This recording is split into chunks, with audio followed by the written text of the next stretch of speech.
सम्बन्ध एउटा यस्तो शब्द हो जसलाई उच्चारण गर्न केही सेकेन्ड मात्र लाग्छ, तर उसको गहिरो बुझ्न कहिलेकाहीँ एउटा पुरा जीवन नै अपुग हुन्छ।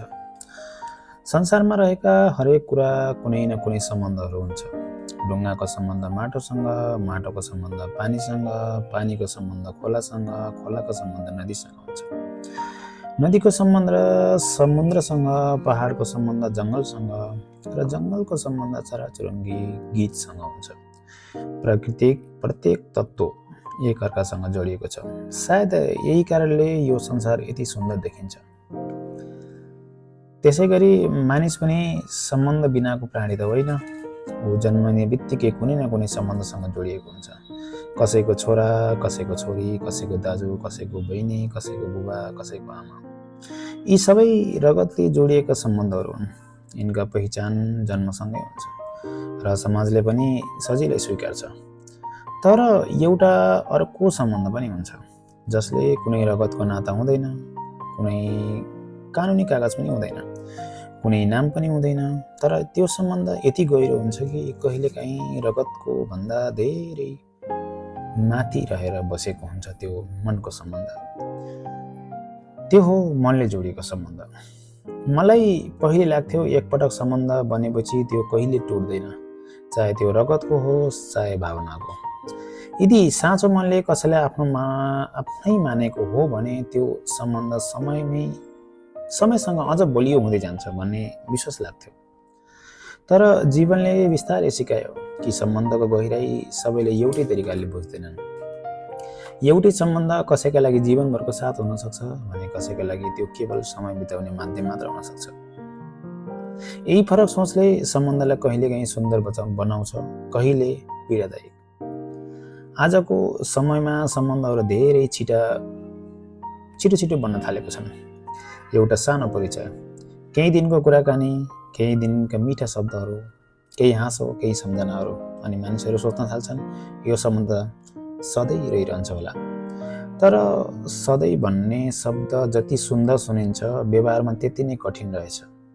किनभने सम्बन्ध केवल सुरु गर्नु पर्याप्त मात्र हुँदैन। त्यसलाई बचाइराख्न धैर्य, विश्वास र सम्मान र निरन्तरता प्रयास आवश्यक हुन्छ।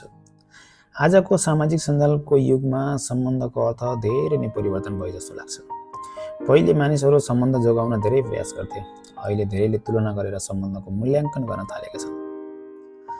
उसको श्रीमान यस्तो छ, उसकी श्रीमती यति राम्री छिन्, उनीहरूको जीवन यस्तो छ, हाम्रो किन यस्तो छैन। यही तुलनाले धेरै सम्बन्धहरूको सबैभन्दा ठुलो शत्रु बनेको छ।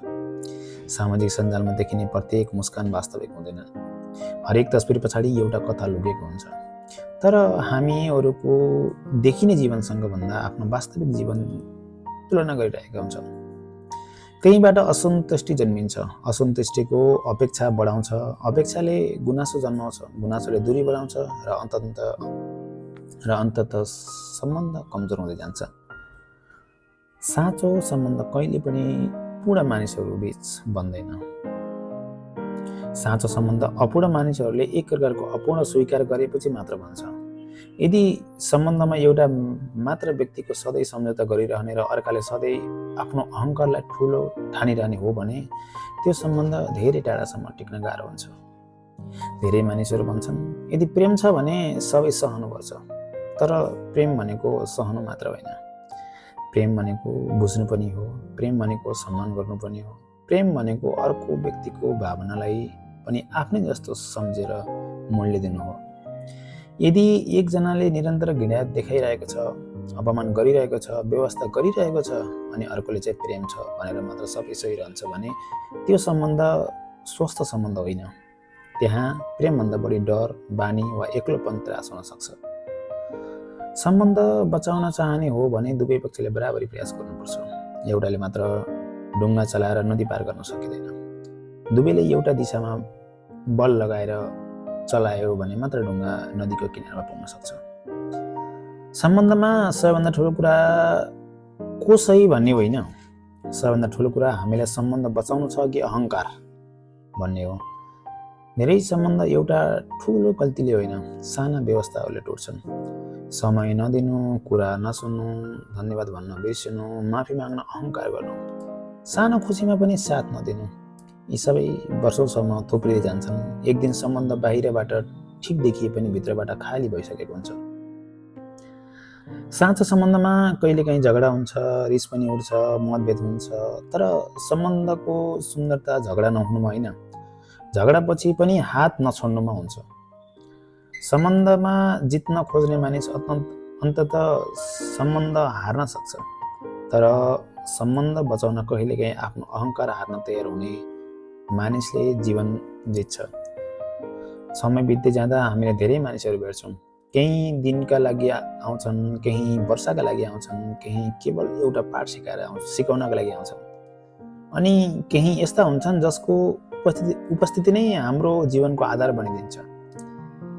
त्यसैले सबै सम्बन्धको एउटै आयु हुँदैन, तर जुन सम्बन्धमा साँचो मनबाट बनेको हुन्छ नि, त्यसको सम्झना भने धेरै वर्षपछि पनि मर्दैन। जीवनको अन्त्यतिर पुग्दा मानिसले कमाएको सम्पत्ति गन्दैन, उसले सम्झिने कुरा भनेको उसले बाँडेको माया, उसले निभाएको सम्बन्ध र उसले साँचो मनले साथ दिएको मानिसहरू नै हुन्। त्यसैले सम्बन्धलाई प्रयोग गर्न वस्तु नबनाऊ, सम्बन्धलाई सुविधा अनुसार परिभाषित नगरौँ। सम्बन्ध भनेको समय काट्ने माध्यम होइन, जीवनलाई अर्थ दिने आधार हो। यदि कसैलाई आफ्नो भन्नु छ भने उसको सम्मान गर्न सिकौँ। यदि कसैलाई तपाईको आफ्नो मानेको छ भने उसको विश्वास कहिले नतोडौँ, किनकि संसार विश्वासभन्दा ठुलो उपहार र विश्वास टुट्नुभन्दा ठुलो पीडा सायद अर्को केही पनि छैन। अन्त्यमा एउटा कुरा मात्र भन्न मन लाग्छ, रगतले जोडिएका सम्बन्ध जन्मसँगै प्रभावित हुन्छन्, तर मनले जोडिएका सम्बन्धहरू हाम्रो व्यवहार र विश्वास र प्रेमले बिस्तारै निर्माण हुन्छन्। त्यसैले मनका सम्बन्धहरू कहिले हल्का रूपमा नलिनुहोला, किनकि यिनै सम्बन्धहरू जीवनको सबैभन्दा कठिन यात्राहरूमा पनि हामीलाई एक्लो हुन दिँदैनन्।